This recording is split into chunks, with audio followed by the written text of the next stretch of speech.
Hey, what's up, producers? Joshua Casper here with another scalar secret.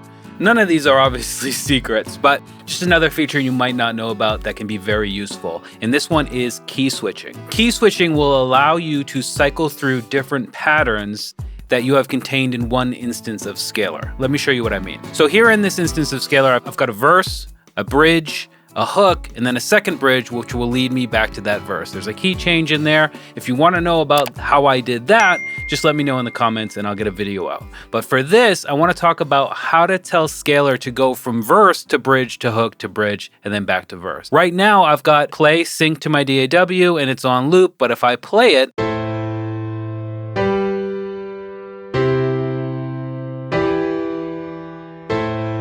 you can see it's just going to go back. But you see this blinking green light over here? If, when it gets to the end of E, I click right here, it will cycle and then play bridge. Let's do that.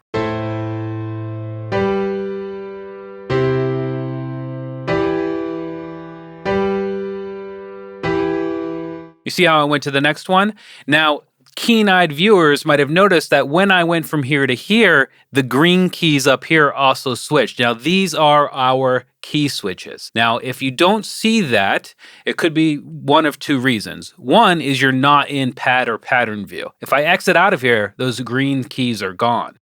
You got to click this button right here, which will bring up this view when you have multiple patterns, and then you can see those green keys came back. If you don't see it in there, it's a preference thing. If you come into settings, go to preferences, and right down here, you'll see key switching. It should be on by default, but perhaps if you're missing it, something happened, I don't know, you can go in and turn it back on right there in the settings. What we want to do with this information, if we look at where that green key is, that's C1. If I put a MIDI clip in this section inside of my DAW and then come into C1 and then add a MIDI clip, you can drag it over, it's going to play verse 1.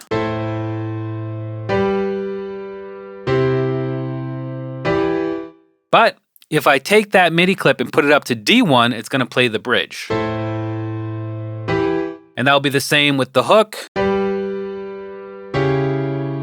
and the second bridge as well.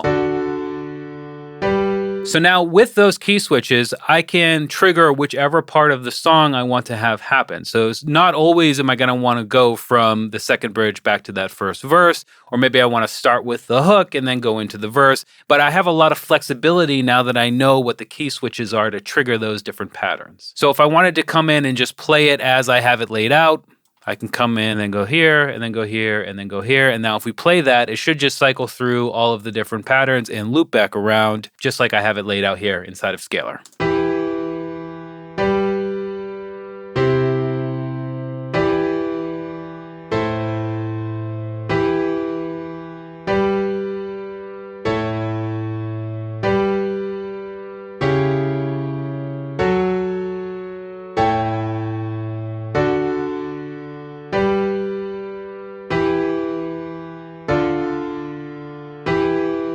Boom. So there we go. We've got a little bit of a key change that's all triggered from one instance of Scalar. And of course, we can easily take that MIDI and put it into a different instrument and get something that sounds like this.